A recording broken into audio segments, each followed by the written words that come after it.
Hi everyone, my name is Jamie Donnelly and I am going to be talking weekly about different resources you can include into your classroom lessons. So I am super passionate about augmented and virtual reality, and I definitely feel like this is a topic that needs to be discussed in classrooms. The resources need to be shared, and I am collaborating in different areas on Voxer, on Google+, on Twitter, at conferences, but what we kind of run into is the follow-up. So here's a resource, you go out and try to figure it out. So my goal in doing this was to really help support anybody out there that's looking to implement this into their classroom with a weekly different ideas and suggestions and how-tos, and then you can go back and reference back to it. So sometimes I'll be talking to somebody about something cool. I'm like, oh, it's so great, but it's hard to talk to you about it through Voxer.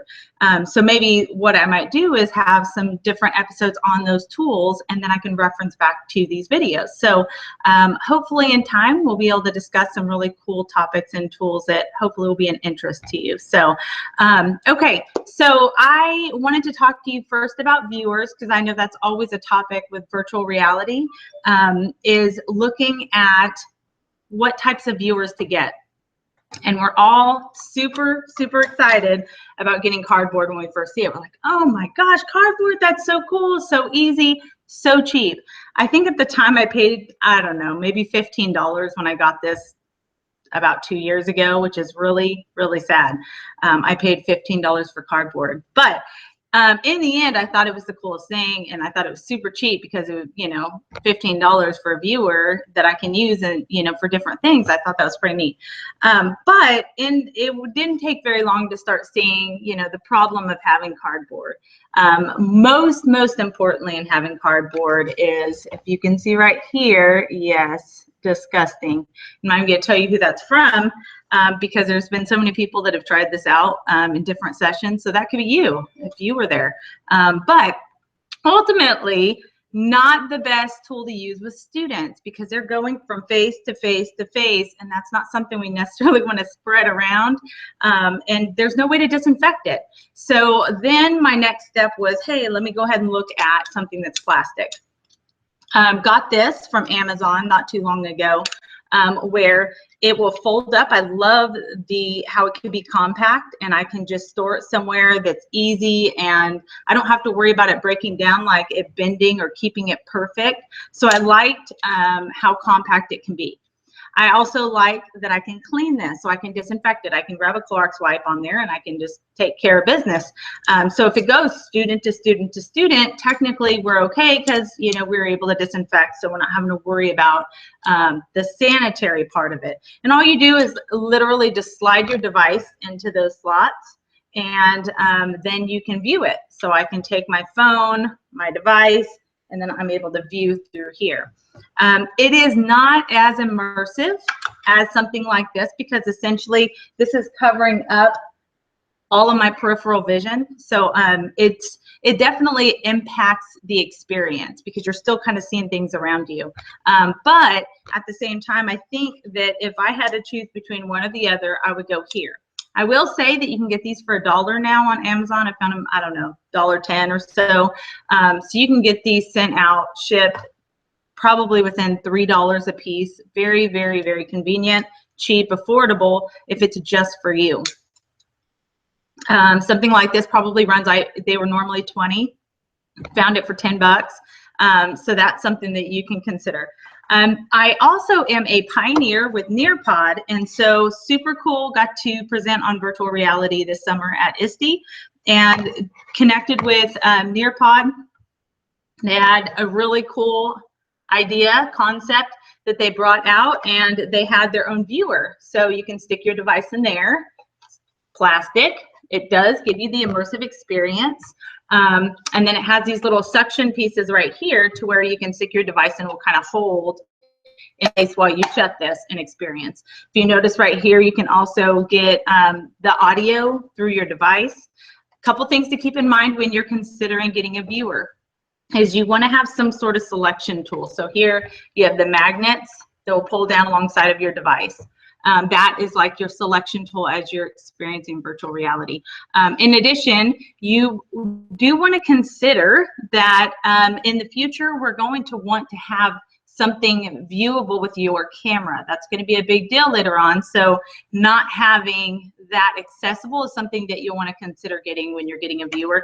And in addition to that, you'll probably want to have somewhere in your device where you can hook up a connection to your audio. So here, you know, I can connect my audio with my device going like this, but if I stick it in here, my audio port's not visible and available to me. However, I know we're all going Bluetooth, so that might be an option too. So you may not even need that, but the audio kind of being all surrounded around you, hearing from different angles is really a cool feature that you're not going to want to miss out on. All right, so those are some of the viewers. You know, Deborah Atchison told me about a viewer with Kellogg's that they sent out to me just for buying some of, you know, normal stuff that you buy at the store. And then there's a ton of other things. I think everybody's really coming up with a good idea about just getting their viewers out there and having their stuff, and it's so cheap. So with that being said, those are some good viewer ideas that you'll want to consider before purchasing something. Now, probably don't have one per kid, because if you have one per kid, then that means you also have one device per kid, and that is costly. And the type of device is really important, because you want to think about what is going to be something that's long lasting, not something that's just for the temporary of virtual reality. But okay, so I wanted to share a couple resources. So I'm going to share a few here that I just want you to be aware of. And one of my all-time favorites right now is CoSpaces. And CoSpaces is actually a virtual reality creation tool that you can do online. So you can create it on your computer, and then you can view it on your device. So I'm going to go through and do a little screen sharing and kind of show you that process here. I'm going to do just I'll go ahead and do this screen here. Okay. All right, so here we are. This is the website, CoSpaces. It does have some links in here for downloading the apps. So if you are an Android user, you're going to want to go to that Google Play or to the App Store. And as you're going through, there are some different resources and ideas that you can implement into your classroom right now, some good quotes. Okay, so I'm going to go ahead and log in. Once I log in, I'm going to see some of the things that I've already made. This morning, I was working on a project for my job with Atomic Learning and creating kind of a promotional concept. And here you would be able to see how this tool was created. I essentially just took screenshots of different pictures and have it just kind of tiled around you. Hopefully this doesn't take too long to pull up. But if it is, I'm just going to go ahead. I might just start creating a new project if it's problematic. But I noticed that this little animation here came up today, and it's the first time I've seen it, so that they're working on some awesome things. Okay, so I did this last week when I attempted to do a YouTube Live with everyone. My audio was not working, so hopefully everybody can hear me this time. But here you can see that I added some characters that I can move around, some three-dimensional characters.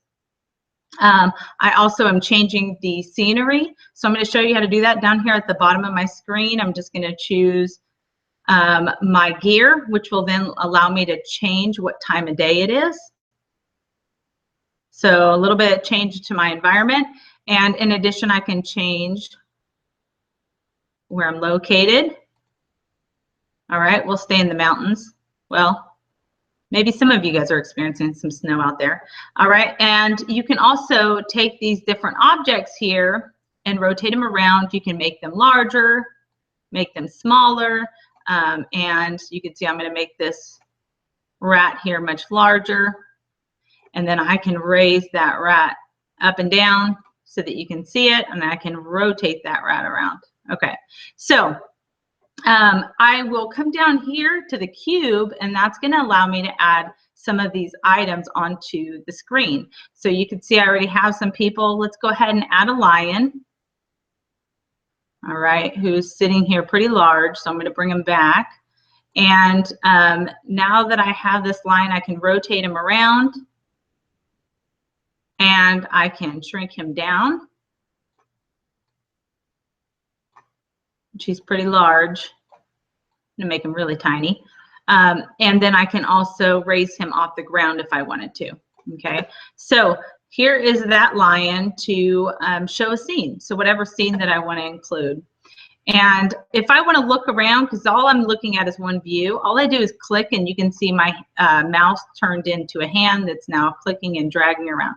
So I'm kind of going in a circular direction, and I can also add some backdrops. So here I'm going to change my backdrop direction by just clicking over, and you can see it highlights yellow for the bottom. To give me some flexibility here in adjusting where it's located. So I can add some different items on that wall if I wanted to. I can really encompass a house if I wanted to. And wherever I left off and I share this, that is where that person will arrive. So whoever's joining in to experience this with you, you can do that. Now, one of the features that was just recently opened up to me was a share feature with others. So if I wanted to share this so that you can view it, then I can share this link here. But I'm also able to share with friends if I want them to help me create this space. So if I took this space and took this link, I can essentially share it with somebody else who then will join in with me, and we can both be working on this space together. So, you know, what the heck, if anybody's watching right now, I'll go ahead and put that out there. Just here is CoSpaces.io is the website, but what I'm going to do is share with you. Let's see, let me get that out of the way. Share with you this link to join in. It is case sensitive, so that is a capital X. But if you want to join in and add some characters or add some text or images, you're able to do that. So that's kind of fun. Keep it clean and safe. But that will be something that will be an interesting way of getting your class to work together on projects and collaborate. And so if that's something that you wanted to do, you can go onto your computer, you can type that into your browser, arrive within the project to be able to help create the rest of the scene with me or at another time. So either way, it's a very cool feature to be able to get somebody else to collaborate with you. So if you wanted to join in, you're welcome to and continue to help. But if I wanted to just share with somebody else, there's another link. And that link here, if I copy and paste that into my browser, I can go in and I would be able to view the space. And that space then can be viewed on my computer, so I can click and drag around, okay? But in addition to that, I can have the CoSpaces app loaded on my device, and I can take that right there. As soon as I load it into my browser on my mobile device, it's going to ask me to open it up into the CoSpaces app. So I'm going to show you what that looks like. I'm going to go ahead and do a little screen sharing from this device and mirror here. All right, so on the device, I'm going to have to switch my screen sharing here. So let me go ahead and get that on board for you so that you're able to see. All right. Okay, so hopefully you're able to see this on the screen. And so I'm going to go ahead and open up that link if I wanted to go inside there. So I'm going to go in here because I didn't have the link available to me. Well, I better show you. That's an important step. So what does this look like? All right, so in the background here, I'm actually going to pull up this link so that I can see it and type that in, okay? So it is HTTPS. So I'm going to go through and just start typing in. As soon as I hit the C, I'm going to .es for CoSpaces, and then I am going to do case sensitive on the letters here. All right. And then once I'm doing that, you can see that it's going to pull up browser to view this experience. It does take a second to load. And whatever I last saved it as, so sharing that link is going to be that published. And hopefully I get a little bit better signal here. All right. But as I'm doing that, my scene will then load. And the first thing it's going to do when it loads is allow me to touch on my screen and drag and look around. Okay, so if I'm looking at this, I will not be able to view it until I touch something. I'm going to show you what to do. So here I am looking at the screen. Down at the bottom of my screen, board to the left of that, I'm able to touch that, rotate my device. All right, and I can look around. So I love the fact that I can look around. So I'm looking to the right all the way and looking to the left. And actually the people are behind that wall, okay?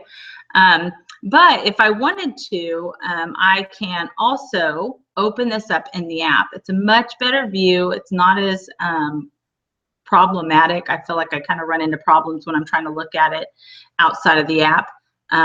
And once I do that, then I'm able to see this a little bit better. And I can split, of course, I'm still able to split my screen for cardboard and experience it in an immersive experience with whatever was created. Now, a couple of the items are animated, like the clock is animated, so you can get that spinning. But right now, it's pretty much just these 3D objects that are all layered around. I'm hoping this doesn't take too long.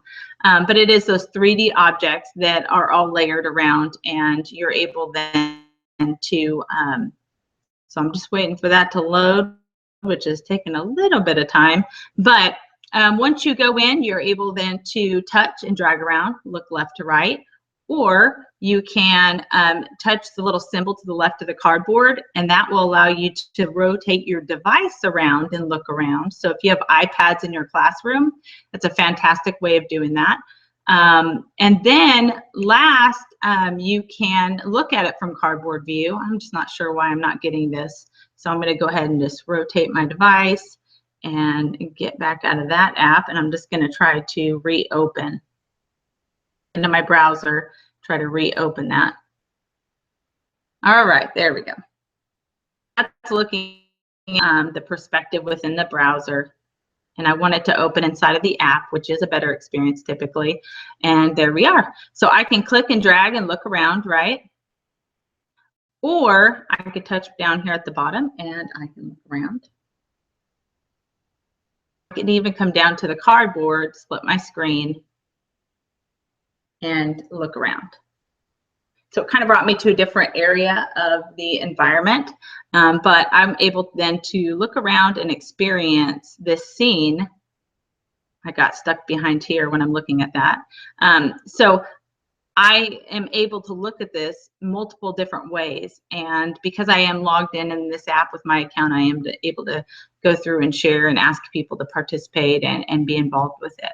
So that is CoSpaces. Super easy to just share a link and allow people to be involved in that experience. The next app that I wanted to share with everybody, another virtual reality app, is Google Spotlight Stories.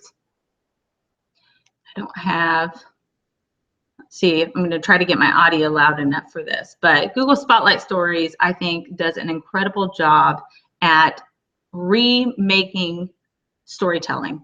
So instead of it just being about what we see in the story on a book or what we're experiencing while we're reading it to one another or even watching a movie in storytelling, we're able to look at this scene and be more involved into what's happening. So I'll give you an example.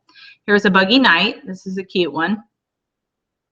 And I would have to download each of these. You download independently.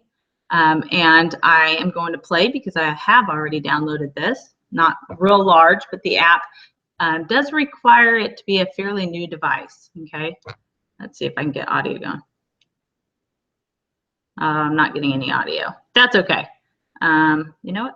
Let me try one last thing here. Let's see if we can get this going. Nope. Okay, that's all right.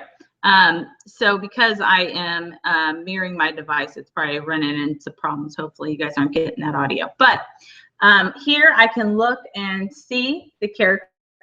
Now I just want to keep in mind, if I do not watch the plot of this story, it will pause for me. You'll notice in the music, so I'm looking for this character here. Bug. Where did that bug go? Oh, there they are. Oh, and now they respond because I found them, and now our story continues on. I'm looking for where those little bugs went. There they are. Oh, you got stuck behind there. Oh, what do you guys see in the background? Oh, there's a frog. Okay, frog got him. Okay, the story continues on. Now, and they're coming back out. Now, if I chose not to watch the scene and I'm watching a completely different part, the story will not continue until I go back to the plot of the story. So what I like about this is the interest of the student. If they kind of lose track, I mean, how many of us have been listening to a story, you start thinking about something else? You really don't miss out on your story. As a matter of fact, we're seeing that this story is now a way of us defining what's going to happen. So what if in the future, these stories are modified by what we're telling them to do and by gesture, or maybe by what we're watching or the interest of us. So we're defining this story. And here we are again. These little guys are trying to hide. And as I follow the story, oh, what do you guys see in the background? That's right, there's that frog again. There he goes. Okay, so really cool way. I can rotate. You guys notice I'm going to tap over. I know you guys are seeing it up and down right now, the way that the device is coming in as I'm mirroring. But if I chose that cardboard view, I can stick that into the viewer, and now I can have that more immersive experience with the story. So really, really cool. I love Google. Well, I want to point out one other thing. Google Spotlight require a fairly new device because of the quality of the videos. So they're not going to accept much less than, I think, a 5S, maybe a 6 for an iPhone. I'm not sure about Android devices, but it unfortunately used to be called Spotlight Stories. Google purchased it and then they upped their game, and that's when they stopped allowing other devices to view it. So, but with that being said, there are some really good ones. Those are kind of for the younger kids. I want to say Buggy Night, Windy Day. There is a really good one, a storyline duet. The Help is freaky, like scary, so I don't recommend that one. But it really is like you can see the story going from the beginning to the end. If you like Godzilla, you'll like The Help. Special Delivery came out, and it's actually available to view on YouTube. So you can look at these 360 even if you don't have the app. I love that. But it is not dependent on your view. So what I am watching within the app is determining the story, right? So the story doesn't move on until I'm watching it. That does not happen on YouTube. So just kind of keep that in mind. And then there is On Ice that came out recently, cute little story. Pearl, I would say, is more high school age, maybe older students, maturity, just kind of talking about different life experiences and kind of coming back home and bringing it back to that maturity of life, like where you're at and then who you become. So, but all of these stories really lead into great classroom conversations, but we're also seeing the future of storytelling in these Google Spotlight stories. Think about what our students can design and create in their stories, and the interaction that's now available inside of a story is fantastic. Plus, being fully immersed in your story makes it much more real and personalized than it would have been if I'm just looking at pages on a book. So I really like the Google Spotlight stories.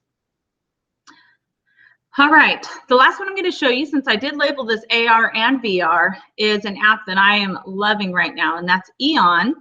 So this EON experience right now, I am looking at an interactive aquarium. So if I kind of hover over a spot, try to get one of these characters here, and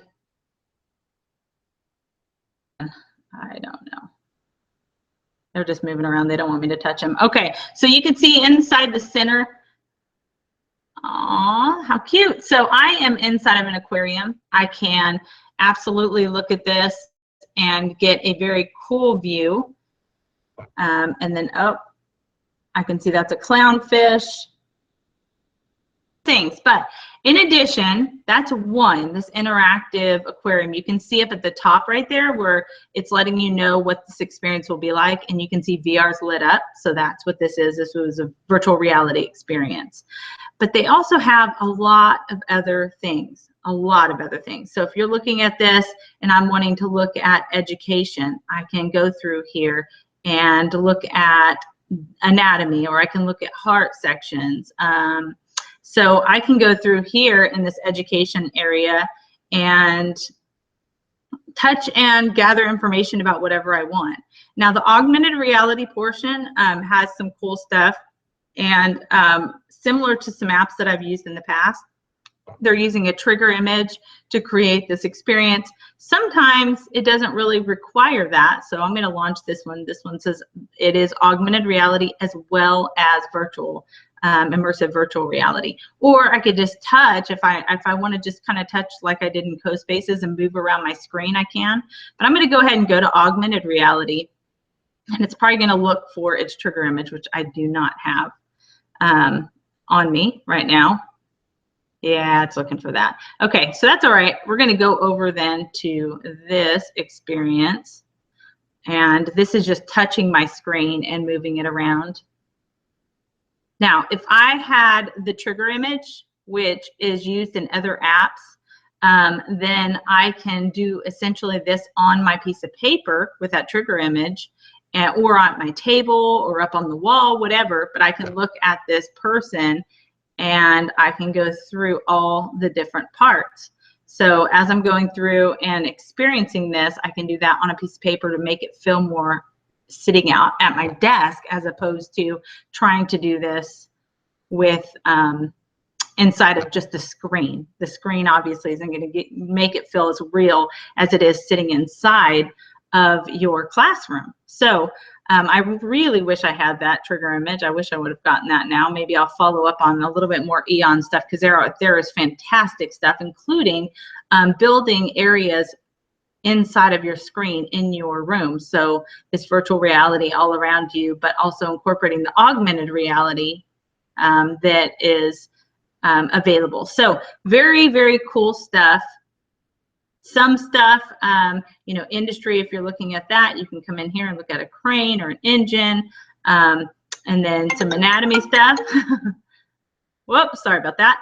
And then so I can go in here and look at different parts like the human dental school and such. So there are some really cool areas here that are all in available to you to be able to use in your classroom, even furnishings and geography. So I really love the EON app, and I want to talk a little bit more about it. I'm going to go ahead and come off of mirroring now and stop screen sharing. Let's see if I can get my screen back up here. All right, let's see if I do see my audio is working, so even if my video doesn't come through, which would not surprise me with this YouTube Live right now, then I will, let me go ahead and turn off my camera and then try to get it back on. I might be showing up on your end, just not on my end, so I'm going to go ahead and give that a shot one more time and see if we can get that going. All right. Yep, just not seeing my screen. Okay, well, with that being said, we're going to go ahead and end this YouTube live event of augmented and virtual reality resources for your classroom.